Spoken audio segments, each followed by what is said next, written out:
Dear students of BA final year, optional English, this is the fourth video on the same topic, the formalist criticism by Clint Brooks. In the earlier studio, we had discussed up to 15th point. Now let us go ahead from 16th point onwards. See, 16th point here, Lionel Trilling, he was also a critic and an essayist. In the essay, The Meaning of a Literary Idea, he discusses death of 4 American writers to Freud and Spengler.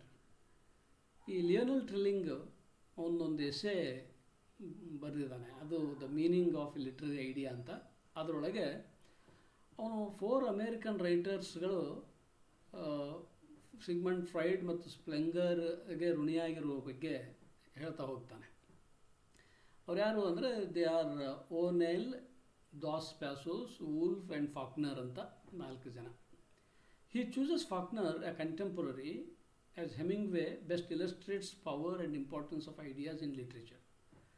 So ಈ 4 ಜನದಲ್ಲಿ ಫಾಕ್ನರ್ನ ಅವನು ಇಲ್ಲಸ್ಟ್ರೇಷನ್ಗಾಗಿ ತೆಗೆದುಕೊಳ್ತಾನೆ, ಅವನ ಬಗ್ಗೆ ಹೇಳ್ತಾ ಹೋಗ್ತಾನೆ. Trilling knows his choice is shocking and perverse. ಅವನ್ನ ಆಯ್ಕೆ ಮಾಡ್ಕೊಂಡಿದ್ರ ಬಗ್ಗೆ ಅವನಿಗೆ ತುಂಬ ಶಾಕಿಂಗ್ ಅನಿಸುತ್ತೆ ಮತ್ತು ಪರ್ವರ್ಸ್ ಅನಿಸುತ್ತೆ, ಅದು ಅವನಿಗೆ ಗೊತ್ತು ಸತ್ಯ. Both writers insisted on their indifference to intellectual tradition. ಈ ಇಬ್ಬರು ಹೆಮಿಂಗ್ವೇ ಮತ್ತು ಫಾಕ್ನರ್ ಅದಾರ, ಇವರಿಬ್ಬರು ಇಂಟೆಲೆಕ್ಚುವಲ್ ಟ್ರ್ಯಾಡಿಷನ್ ಬಗ್ಗೆ ತುಂಬಾ ಉದಾಸೀನ ಮಾಡಿದಂತಹ ರೈಟರ್ಸ್ಗಳು. ಇವ್ರನ್ನ ಇವನು ಕೈಗೆತ್ತಿಕೊಳ್ತಾನೆ. So 17th point, Trilling's discernment and honesty. See what kind of a discernment he has, what kind of honesty he has. It is in dealing with the writers who do not consider the importance of ideas. ಅವನು ಕೆಲವು ರೈಟರ್ಸ್ಗಳ ಬಗ್ಗೆ ಹೇಳ್ತಾ ಹೋಗ್ತಾನೆ. ಆ ರೈಟರ್ಸ್ಗಳಂತಾರೆ ಅಂದರೆ ಐಡಿಯಾಸ್ಗಳ ಇಂಪಾರ್ಟೆನ್ಸನ್ನು ಅಷ್ಟಾಗಿ ಒಪ್ಪಿಕೊಳ್ಳದ, ಅಷ್ಟಾಗಿ ಪರಿಗಣಿಸದಂತಹ ರೈಟರ್ಗಳು, ಅಂಥವ್ರ ಬಗ್ಗೆ ಇವನು ಹೇಳ್ತಾ ಹೋಗ್ತಾನೆ. Not much closer to the new critics. ಈ ರೈಟರ್ಸ್ಗಳದಾರಲ್ಲ, ಯಾರು ಈ ಇಂಪಾರ್ಟೆನ್ಸ್ ಆಫ್ ಐಡಿಯಾಸ್ಗಳನ್ನ ಒಪ್ಪಿಕೊಳ್ಳೋದಿಲ್ವೋ ಇವರು ಈ ನ್ಯೂ ಕ್ರಿಟಿಕ್ಸ್ಗಳಿಗೆ ಅಷ್ಟು ಹತ್ತಿರದ ಬರಹಗಾರರು ಅಲ್ಲ ಅವರು. He rejects the relation between truth of the idea and value of the work. So Trilling rejects the relation between truth of the idea and value of the work. ಇದು very important ಆದಂಥ ಅವನ honest way of criticism. ಏನು ಮಾಡ್ತಾನೋ ಅಂದರೆ, ಒಂದು ಐಡಿಯಾದ ಸತ್ಯ ಮತ್ತು ಒಂದು ಕೃತಿಯ ಮೌಲ್ಯ, ಒಂದು ಐಡಿಯಾದ ಸತ್ಯ ಮತ್ತು ಒಂದು ಕೃತಿಯ ಮೌಲ್ಯ, ಇವೆರಡನ್ನು ಕೂಡ ರಿಲೇಟ್ ಮಾಡುವಲ್ಲಿ ಅವನು ರಿಜೆಕ್ಟ್ ಮಾಡ್ತಾನೆ. ರಿಲೇಟ್ ಮಾಡೋಕ್ಕೆ ಅವನು ರಿಜೆಕ್ಟ್ ಮಾಡ್ತಾನೆ, ಅವನು ಅದನ್ನು ಒಪ್ಪಲ್ಲ. Ideas can be produced and used in the work. ಇಂಥ ಐಡಿಯಾಸ್ಗಳು ಹೊರಗಡೆ ಉತ್ಪಾದನೆ ಮಾಡಿ, ಹೊರಗಡೆ ಅವನು ಸೃಷ್ಟಿ ಮಾಡಿ, ಅವನ್ನ ಒಂದು ಸಾಹಿತ್ಯ ಕೃತಿಯಲ್ಲಿ ಬಳಸಿಕೊಳ್ಬೋದು ಅನ್ನೋದು ಟ್ರಿಲ್ಲಿಂಗನ ಒಂದು honest criticism. Intensely working author ಯಾರು? ಇಂಟೆನ್ಸ್ಲಿ ವರ್ಕಿಂಗ್ ಆಥರ್ ಯಾರು? Trilling makes judgement on Faulkner as intensely working as an inference from the quality of his novels. Trilling ಈ ಫಾಕ್ನರ್ನ ಒಬ್ಬ ಇಂಟೆನ್ಸ್ಲಿ ವರ್ಕಿಂಗ್ ಆಥರ್ ಅಂತ ಅವನು ಒಂದು ಇನ್ಫರೆನ್ಸ್ ಮಾಡ್ತಾನೆ. ಅವನ ಯಾವುದರಿಂದ ಅಂದರೆ from the quality of his novels. ಅವನ ನಾವೆಲ್ಗಳ, ಫಾಕ್ನರ್ನ ನಾವೆಲ್ಗಳ ಕ್ವಾಲಿಟಿಯಿಂದ ಇವನೊಬ್ಬ ಇಂಟೆನ್ಸ್ಲಿ ವರ್ಕಿಂಗ್ ಆಥರ್ ಅಂತ ಅವನ್ನ ಕನ್ಸಿಡರ್ ಮಾಡ್ತಾನೆ. But Trilling does not know that Faulkner had to really struggle with his work. ಆದರೆ ಟ್ರಿಲ್ಲಿಂಗಿಗೆ ಬಹುಶಃ ಗೊತ್ತಿರಲಿಲ್ಲ ಏನಂದರೆ ಫಾಕ್ನರ್ ಅವನ ಆ ಕೃತಿಗಳನ್ನು ಹೊರತರುವಲ್ಲಿ ಭಾಳ ಅವನು ಒದ್ದಾಡಬೇಕಾಗಿತ್ತು, ಭಾಳ struggle ಮಾಡಬೇಕಾಯಿತು. He also speaks of dynamic form of the work. At the same time, Trilling speaks of dynamic form of the work. So dynamic form of the work means, so in form there are all qualities of a particular piece of literature or a text. That is the idea he proposes in this point. See the 18th point, ideas used and produced. See, ideas used and produced. As in the earlier point it was said that ideas can be produced outside the text and then they can be used inside the text. ಐಡಿಯಾಸ್ಗಳನ್ನ ಟೆಕ್ಸ್ಟಿಂದ ಹೊರಗೆ produce ಮಾಡಿಟ್ಟಿರ್ಬೋದು, ಅವನ್ನ text ಒಳಗೆ use ಮಾಡ್ಬೋದು ಅನ್ನೋದನ್ನು ಇಲ್ಲಿ ಹೇಳ್ತಾನೆ. Trilling in his definition of ideas repudiated the notion that one has to show how recognizable ideas are used in the work or new ideas are produced in the work. So ತನ್ನ ಡೆಫಿನೇಷನ್ನಲ್ಲಿ ಟ್ರಿಲ್ಲಿಂಗು ಐಡಿಯಾಸ್ಗಳ ಬಗ್ಗೆ ಹೇಳ್ತಾ ಇರಬೇಕಾದ್ರೆ ಅವನು ಒಂದು ನೋಷನ್ನನ್ನು ಬಿಟ್ಟು ಹಾಕ್ತಾನೆ. ಏನದು ಅಂದರೆ, one has to show how recognisable ideas are used. ತನ್ನ ಕೃತಿಯ ಒಳಗೆ ಒಂದು ರಿಕಗ್ನೈಸೇಬಲ್ ಆದ ಐಡಿಯಾಸ್ಗಳನ್ನು ಹೆಂಗೆ ಅವನು ಯೂಸ್ ಮಾಡಿದ್ದಾನೆ in the work, or new ideas are produced in the work. ಒಂದು ರಿಕಗ್ನೈಸೇಬಲ್ ಐಡಿಯಾಸ್ಗಳನ್ನು ಹೆಂಗೆ ಅವನು ತನ್ನ ಕೃತಿಯಲ್ಲಿ ಯೂಸ್ ಮಾಡಿದ್ದಾನೆ ಅಂತ ತೋರಿಸ್ಬೇಕು. ಅಥವಾ ಹೊಸ ಐಡಿಯಾಗಳನ್ನೇ ತನ್ನ ಕೃತಿಯಲ್ಲಿ ಹೆಂಗೆ ಉತ್ಪಾದನೆ ಮಾಡಿದ್ದಾನೆ, ಹೆಂಗೆ ಸೃಷ್ಟಿ ಮಾಡಿದ್ದಾನೆ ಅನ್ನೋದನ್ನು ತೋರಿಸಬೇಕು. So that is Trilling's definition of ideas.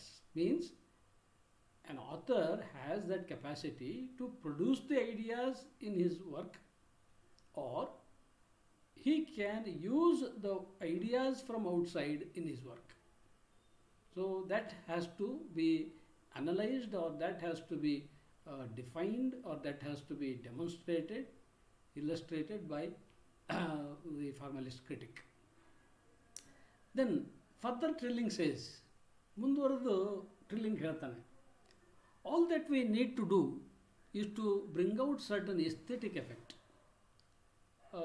ನಾವು ಒಂದು ಕೃತಿಯ ಸಕ್ಸಸ್ಸಿನ ಒಳಗೆ ಇನ್ನೂ ಒಂದು ಅಂಶ ಏನು ಅಂದರೆ, ಅವಶ್ಯಕತೆ ಇರೋ ಅಂಶ ಎಸ್ಥೆಟಿಕ್ ಎಫೆಕ್ಟನ್ನು ಕ್ರಿಯೇಟ್ ಮಾಡೋದು. ಒಂದು ಲಿಟ್ರರಿ ಟೆಕ್ಸ್ಟಲ್ಲಿ aesthetic effect with all these ideas, philosophy, psychology, history, connection with the time, ಇವೆಲ್ಲದರ ಜೊತೆಗೆ ಒಂದು ಎಸ್ಥೆಟಿಕ್ ಎಫೆಕ್ಟ್ ಅನ್ನೋದು ಕೂಡ ಒಂದು needful thing in text. Of important part where discursive ideas are conceived. Important ಪಾರ್ಟಲ್ಲಿ ರಿಜೆಕ್ಟೆಡ್ ಆದಂಥ ಐಡಿಯಾಸ್ಗಳು ಹೆಂಗೆ ಹುದುಗಿಸಿ ಇಡಲ್ಪಟ್ಟಿವೆ ಅನ್ನೋದನ್ನ ನಾವು ತುಂಬ ಎಸ್ಥೆಟಿಕ್ ಆದ ಒಂದು ಎಫೆಕ್ಟಿನ ಮುಖಾಂತರ ಹೈಲೈಟ್ ಮಾಡ್ಬೋದು. That part has to be judged by the criteria by which an idea is judged. ಒಂದು ಐಡಿಯಾವನ್ನು ಯಾವ ಒಂದು ಕ್ರೈಟೀರಿಯಾದಿಂದ ನಾವು ಜಡ್ಜ್ ಮಾಡ್ತೀವೋ ಅದೇ ಕ್ರೈಟೀರಿಯಾದೊಂದಿಗೆ ಈ ಕನ್ಸೀವ್ಡ್ ಐಡಿಯಾವನ್ನು ಕನ್ಸೀವ್ಡ್ ಡಿಸ್ಕರ್ಸಿವ್ ಐಡಿಯಾಸ್ಗಳನ್ನು ನಾವು ಜಡ್ಜ್ ಮಾಡಬೇಕು ಅಂತ ಹೇಳ್ತಾನೆ. But what I feel pain to insist upon is that literature does not merely exemplify ideas. ಆದರೆ ಅವನು ಮುಂದುವರೆದು ಹೇಳೋದು ನನಗೆ ಭಾಳ ನೋವುದಾಯಕವಾದಂಥದ್ದು. ನಾನು ಏನು ಇನ್ಸಿಸ್ಟ್ ಮಾಡೋಕ್ಕೆ ಇಷ್ಟಪಡ್ತೀನಿ ಅಂದರೆ, ಲಿಟ್ರೇಚರ್ ಅನ್ನೋದು ಬರೀ ಐಡಿಯಾಸ್ಗಳನ್ನು ಎಕ್ಸಾಂಪ್ಲಿಫೈ ಮಾಡೋದಷ್ಟೇ ಲಿಟ್ರೇಚರ್ ಅಲ್ಲ, ಆರ್ ಪ್ರೊಡ್ಯೂಸ್ ಆಸ್ ಟ್ರಿಲ್ಲಿಂಗ್ ಅಕ್ನಾಲೇಜಸ್, ಅಥವಾ ಐಡಿಯಾಸ್ಗಳನ್ನು ಪ್ರೊಡ್ಯೂಸ್ ಮಾಡೋದಷ್ಟೇ ಲಿಟ್ರೇಚರ್ ಅಲ್ಲ ಟ್ರಿಲ್ಲಿಂಗ್ ಹೇಳೋ ಪ್ರಕಾರ. We can't claim the writer as an inspired idiot. ನಾವು ಒಬ್ಬ ರೈಟರ್ನ ಒಬ್ಬ ಇನ್ಸ್ಪೈರ್ಡ್ ಇಡಿಯಟ್ ಅಂತ ಕ್ಲೇಮ್ ಮಾಡೋಕ್ಕಾಗಲ್ಲ. ಬರೀ ಐಡಿಯಾಸ್ಗಳನ್ನು ಪ್ರೊಡ್ಯೂಸ್ ಮಾಡೋಕ್ಕಾಗಲಿ, ಐಡಿಯಾಸ್ಗಳನ್ನು ಎಕ್ಸಾಂಪ್ಲಿಫೈ ಮಾಡೋಕ್ಕಾಗಲಿ ಅವನು ಕೃತಿ ರಚನೆ ಮಾಡಬಾರ್ದು. He uses his mind, so his reader should use his mind where ideas are conceived. So he should present his mind, he should use his mind, and that mind should be available in the work. The reader should make use of that mind to extract the ideas that are conceived in the text. ಅವನು ತನ್ನ ಮೈಂಡನ್ನು present ಮಾಡಬೇಕು. ಆ ಮೈಂಡನ್ನು ಒಳಗೆ ಒಬ್ಬ reader ಪ್ರವೇಶ ಮಾಡಬೇಕು. ಆ ಮೈಂಡ್ನಲ್ಲಿ conceive ಆದಂಥ ಐಡಿಯಾಸ್ಗಳನ್ನು ಅವನು ಎಕ್ಸ್ಟ್ರಾಕ್ಟ್ ಮಾಡಬೇಕು. So that is the real writer, that is the real author. But it should not be just the production of ideas are the use of ideas in a particular text of literature. See, the 19th point, literature is not inimical to ideas. Literature ಐಡಿಯಾಸ್ಗೆ ಒಬ್ಬ enemy ಅಲ್ಲ, ಒಬ್ಬ stranger ಅಥವಾ ಒಬ್ಬ enemy ಅಲ್ಲ. It grows on ideas. Literature ಐಡಿಯಾಸ್ಗಳ ಮೇಲೇ ಬೆಳೆಯೋದು. ಲಿಟ್ರೇಚರ್ ಡೆವಲಪ್ ಆಗೋದು ಐಡಿಯಾಸ್ಗಳ ಮೇಲೇ. But it does not present ideas patly or neatly. ಆದರೆ ಯಾವುದೇ ಪೀಸ್ ಆಫ್ ಲಿಟ್ರೇಚರು ನೀಟಾಗಿ ಡಿಟೇಲ್ ಆಗಿ ಐಡಿಯಾಸ್ಗಳನ್ನು ಪ್ರೆಸೆಂಟ್ ಮಾಡೋಕ್ಕೆ ಇರೋಂಥ ಫಾರ್ಮ್ ಅಲ್ಲ. Literature is not a form that presents ideas neatly or in detail. It mixes them with the recalcitrant stuff of life. ಐಡಿಯಾಸ್ಗಳನ್ನು produce ಮಾಡುತ್ತೆ ಅಥವಾ ಐಡಿಯಾಸ್ಗಳನ್ನು ಡೆಮಾನ್ಸ್ಟ್ರೇಟ್ ಮಾಡುತ್ತೆ. ಹೇಗೆ ಅಂದರೆ ತುಂಬ ಥಳ ಹೊಳೆಯುವಂಥ ಬದುಕನ್ನು, ಜೀವನವನ್ನು ಅಲ್ಲಿ ಸೃಷ್ಟಿ ಮಾಡಿ ಅದರ ಮುಖಾಂತರ ಮಿಕ್ಸ್ ಮಾಡಿ ನಮಗೆ ಐಡಿಯಾಸ್ಗಳನ್ನು ಕೊಡುತ್ತೆ. Critics' job is to deal with that mixture. ಆ mixture of life and ideas ಏನೈತಲ್ಲ ಲಿಟ್ರೇಚರ್ನೊಳಗೆ, ಅದರೊಂದಿಗೆ ಡೀಲ್ ಮಾಡೋ ಕೆಲಸ ಈ ಕ್ರಿಟಿಕ್ ಅಂದು. ಸೊ ಇದು indirectly it helps the readers, and that's what a formalist critic also does. See, the last point, critics' specific job. See, finally, what is the critic's specific job? Formalist critic, let us take it for that matter. Formalist critic has to do a job. What is that job? In closing comment, it is so modest, he should take its performance granted. See, in closing comment, that critic's performance should be taken for granted. Misreading are possible as a Faulkner. Any critic, one who reads, studies a particular piece of work, piece of literature or a text, it's very common that misreading is possible as a Faulkner. ಯಾಕಂದ್ರೆ ಭಾಳ ಸಾರಿ ಫಾಕ್ನರ್ನ ನಾವೆಲ್ಗಳನ್ನ misread ಮಾಡಿದಂಥ ಸಾಕಷ್ಟು ಉದಾಹರಣೆಗಳುಂಟು. They are to be considered because some are the most brilliant. Even those misreadings should also be considered ಅಂತ ಹೇಳ್ತಾನೆ. ಆ ಮಿಸ್ರೀಡಿಂಗ್ಸ್ಗಳು ಕೂಡ ಬೇಕು. ತಪ್ಪಾದ ಓದುವಿಕೆಯೂ ಕೂಡ ವೆರಿ ಎಸೆನ್ಷಿಯಲ್, ವೆರಿ ಇಂಪಾರ್ಟೆಂಟ್. ಯಾಕೆ ಅಂದರೆ they are to be considered because some are the most brilliant. ಅಂಥ ಮಿಸ್ರೀಡಿಂಗ್ಗಳು ಕೂಡ ಕೆಲವು ಸಾರಿ ಭಾಳ ಬ್ರಿಲಿಯಂಟ್ ರೀಡಿಂಗ್ಸ್ ಆಗಿರ್ತಾವಂತೆ. And some are quite wrong headed. ಕೆಲವೊಂದು ರಾಂಗ್ ಹೆಡೆಡ್ ಕೂಡ ಆಗಿರ್ತವೆ. Literature has many uses. Critics have to propose new uses.